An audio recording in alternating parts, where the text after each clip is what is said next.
Welcome back, I'm Fallon and I'm driving my AMX12t today, and this is a particularly good game that I wanted to showcase.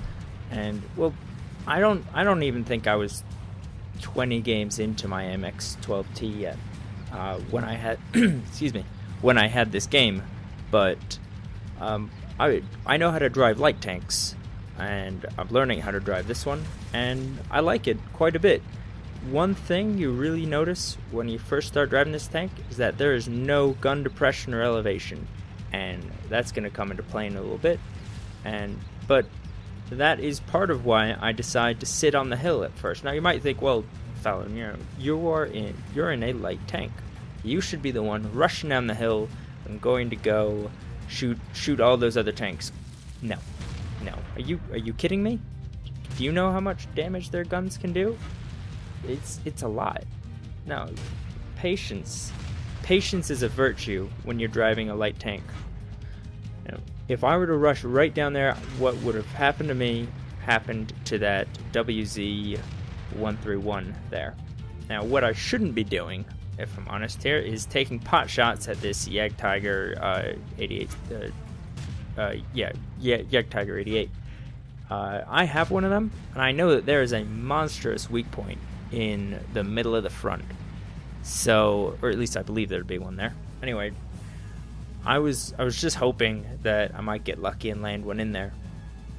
But alas, I don't think I even put a single shot.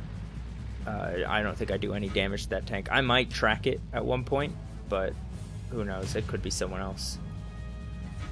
Anyway, so we're sitting up here on the hill. Not much is happening, but like I said, if you were to run down there,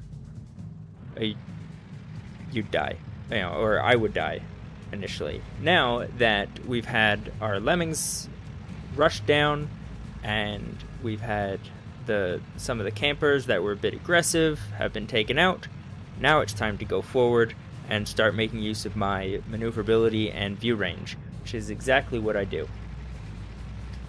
Now and I love this shot that's going to be coming up here. I bounced the first one, but this Jagdpanther 2, second one, hit him, set him on fire, and boy is he not happy. I think he gets a bit ticked in the chat in just a moment, but there we go. F you. Well, so I give him a happy face, just to show that I'm friendly. Anyway, and here you can see we've got no gun elevation. I seem to forget it for a minute here, and I'm spend some time trying to knock down some trees, see if I can get a good angle on it. No, nothing happening, nothing doing. So time to plow up the hill. We seem to have lost a lot of the eastern flank at this point, and that's potentially a big problem, but thankfully, they don't seem to be pushing forward very hard on that flank, and they, even towards the end of this game, no one's pushing on that side. So slowly climb this hill. It's not as fast as my beloved T15 climbing up hills. Could just be because I don't have the off-road driving skill. In fact, this crew isn't even 100%. I think they're low 90s at this point. But to keep carry plodding along here, bump it up to double speed, just until something gets happening. And as you can see, our SU-8 is calling for spots on the east flank, and which I can't blame him for. But I'm not in a position to do anything about that. If I'd stayed, I would be willing to go back and do something about it. But at this point, I've fully committed, and it's time to do it. Time to get to it. Perfect. GW Panther. Put some shots into him. Put this autoloader to good use. He's aiming at me, but he's on the move, so I'm not particularly afraid of him. Unfortunately, I bounce off him, and that's a little bit embarrassing, but there you go. Now I see this Type 59 coming up here, and I have backup. So, as I often do when I'm a low tier tank, it is my favorite game to play bait. Now you can really take advantage of people who have that bloodlust. They see you and they want that easy kill, particularly if they see that the game isn't really going in their favor, or if the game is really going in their favor. Then you really see people that want to get that kill in. Either they want to save some face, or they're afraid that all the other tanks are gonna get taken out before they have a chance to do anything, and I don't know, lose their double XP or whatever. Who knows? So one more. So now we've looped around their back, and I'm gonna do some spotting, do some shooting, put some shots into this Pershing. He's backing up at me, so I can shoot just about anywhere I want. He's nice and tracked. And I almost kill him. Do I get him? Yes. No one else seems to be loading faster than I am. That's that wonderful autoloader in there again, putting it to good use. Now we don't know where that Leuve is, or the Jagdtiger.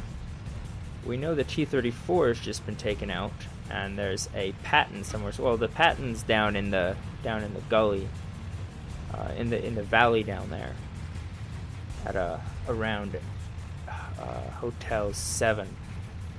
So I've got 3 shots left. I don't, not including HE, but I'm not sure how much damage I'm really gonna do with HE against much higher tier tanks than me. So at this point, I'm really just down to spotting. It's time to loop all the way around, try and finish my full circle of the map, and see if I can light some targets for my allies, for my teammates, so that they can finish them off. Now, there goes the Patton. Here is the Leuve. I don't think I have a shot on him. Move up. I'm confident he hasn't seen me at this point, or if he has, it really doesn't matter because he's shit out of luck. There you go. Put a shot into him. I don't finish him off. And the Jagdtiger has to be around here somewhere. And indeed, there he is. Can't really expect to go through him. And there we go. That's game. 3 kills, the tier 6 tank in a tier 9 game. Maybe 20 battles into my AMX12t experience. I've been moving up the French light line.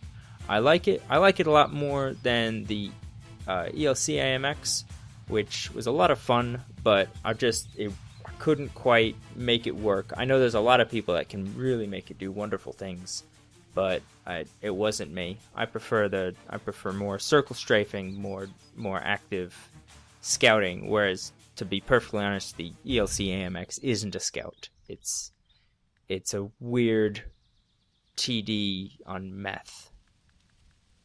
Yeah. All right. Thank you for watching, and I will see you next time.